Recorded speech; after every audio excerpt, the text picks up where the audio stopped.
ladies and gentlemen, terima kasih sudah mengklik video ini dan gak usah berlete-lete lagi. Langsung aja, let's go on react.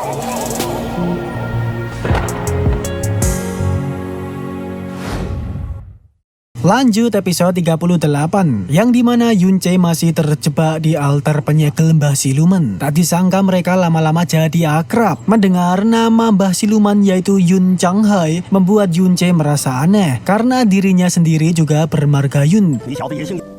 Apakah ini sebuah kebetulan? Namun sebelum Yunche sempat memahami hubungan di antara mereka, Mbah Siluman justru menawarkan sesuatu yang tidak pernah ia duga. Sebagai balasan karena Yunche telah memberinya makanan dan sama-sama saling tersegel di altar kampret, Mbah Siluman bersedia melatih Yunche. Bahkan tujuannya sangat sederhana. Ia ingin membuat Yunche menjadi cukup kuat untuk membunuh dirinya lebih cepat. Dalam proses latihan, Yunche kemudian menyadari sesuatu yang aneh. Ia melihat kekuatan khas Mbah Siluman yang nampak sangat sakti. Jurus telapak tangan yang seolah-olah benar-benar nyata, padahal bukan tubuh fisik, hanya energi spiritual.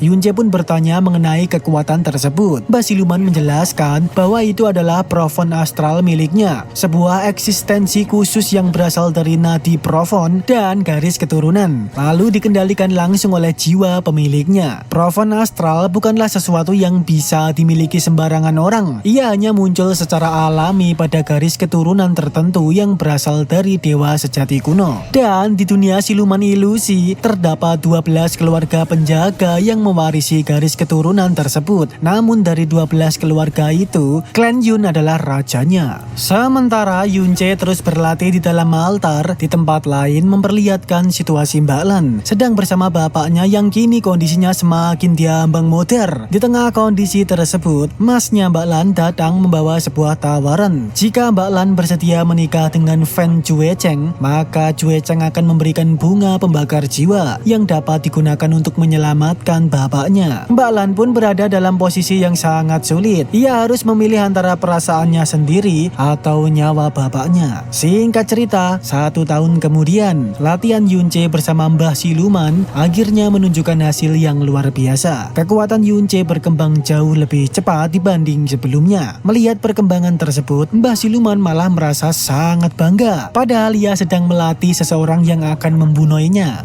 Lalu di tengah latihan, Mbah Siluman mulai penasaran dengan asal-usul Yunche. Apakah Yunche juga punya keluarga? Yunche sendiri tidak mengetahui jawabannya. Ia hanya memiliki satu benda peninggalan keluarganya, sebuah kalung misterius. Begitu melihat kalung itu, ekspresi Mbah Siluman langsung kadapat. Ia kemudian meminta Yunche mengulurkan tangan kanannya. Dan saat itulah sebuah tanda khusus terlihat di tangan Yunche. Tanda tersebut merupakan simbol dari klan Yun. Mbah Siluman langsung menyadari sesuatu yang sangat membanggakan. Yunche adalah cucunya. Namun kejutan belum berakhir. Kalung yang selama ini dibawa Yunche ternyata bukan kalung biasa. Itu adalah benda pusaka yang selama ini dijaga oleh klan Yun. Ya, cermin reinkarnasi. Pusaka tertinggi yang mampu menembus batas reinkarnasi, ruang, waktu, dan sebab akibat. Yunche tentu saja sulit mempercayainya. Karena itu mereka melakukan penyatuan darah untuk membuktikan hubungan tersebut. Darah keduanya perlahan menyatu. Dan hasilnya memang benar, Yunche adalah cucu kandung Mbah Siluman. Untuk pertama kalinya Yunche akhirnya mengetahui bahwa ia memiliki keluarga yang selama ini tidak pernah ia kenal.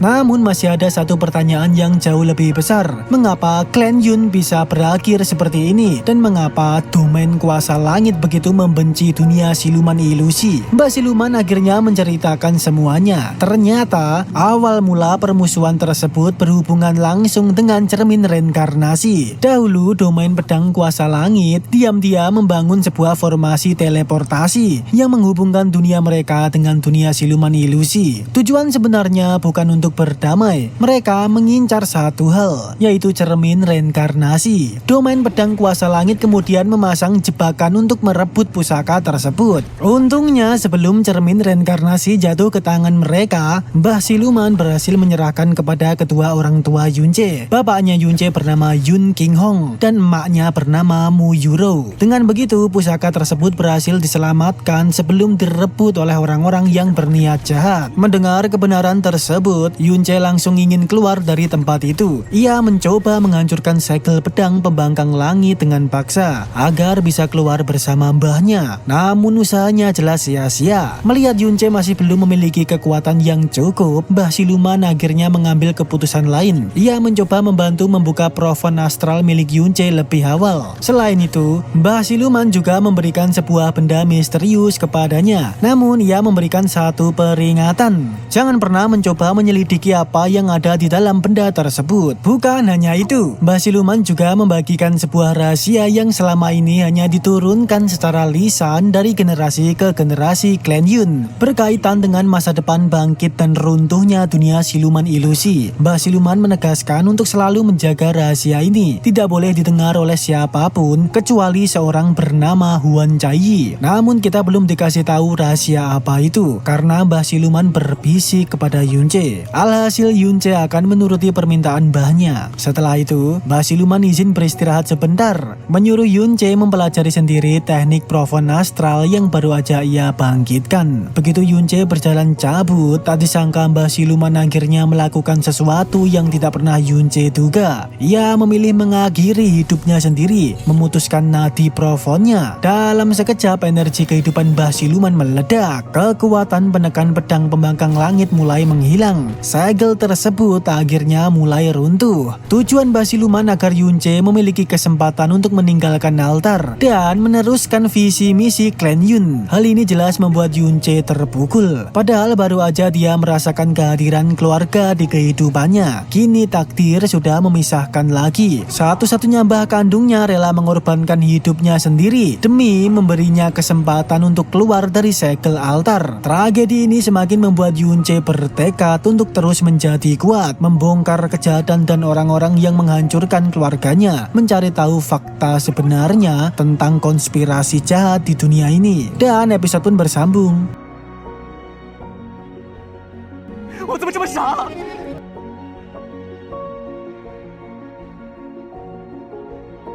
Lanjut episode 39. Setelah Mbah Siluman mengorbankan hidupnya, pedang Xing Tian akhirnya hancur. Ledakan energi dari altar membuat seluruh tempat bergetar hebat. Setelah sekian lama tersegel, Yunce akhirnya keluar. Bertepatan sekali di depan gerbang ada bocil Jie yang sedang menghormati kematian Yunce. Melihat Yunce keluar dari gerbang, seketika ia terbanggongkan. Tak menyangka ternyata Yunce masih hidup. Padahal semua orang mengira Yunce modar di dalam altar. Kemudian Yunce pun langsung menanyakan keadaan Mbak Lan dan Yuan Ba. Apa yang terjadi di kerajaan Changfeng selama ia tidak ada. Namun jawaban bocil Jie justru membuat Yunce terdiam. Bahwa hari ini pas banget hari pernikahan Mbak Lan dan Fen Juecheng keluarga Ventian. Sementara di saat yang sama di luar istana kekaisaran Changfeng, rombongan besar dari keluarga Ventian telah datang untuk menjemput pengantin. Namun pernikahan tersebut ternyata belum mendapatkan restu dari bapaknya Mbak Lan.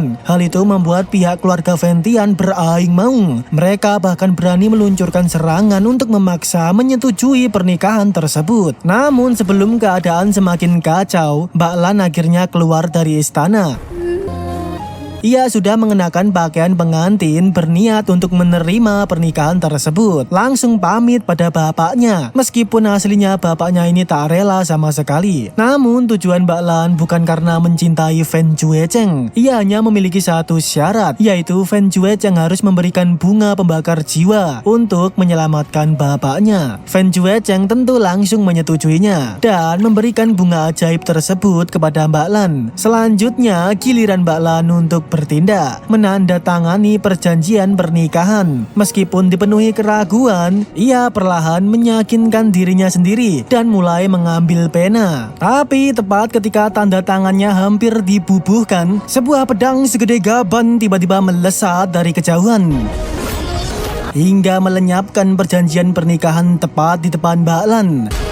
Semua orang pun kadapat dan bertanya-tanya siapa orang yang berani membuat onar. Tak lama kemudian, aura yang sangat familiar membuat semua orang tersadar. Orang yang selama ini mereka kira telah mudar ternyata masih hidup, yaitu pendekar Yunce fuckboy. Ia datang tepat waktu saat kerajaan Changfeng berada dalam situasi sulit. Mbak Lan sendiri sampai menangis bahagia melihat Yunce di hadapannya. Namun hal ini juga langsung membuat keluarga Fen Tian murka. Fen Juecheng memerintahkan babu-babunya untuk membunuh Yunce. Seluruh pasukan keluarga Fen Tian pun bergerak. Mereka mengepung Yunce. Namun Yunce sama sekali tak gentar. Malah menyuruh Pak Ketua Qin membawa Mbak Lan ke tempat aman. Sedangkan dirinya akan solo player tawuran melawan orang-orang keluarga Fen Tian. Berniat membereskan semua masalah yang mengancam kerajaan Changfeng. Dan episode pun bersambung. 全部下地狱去吧！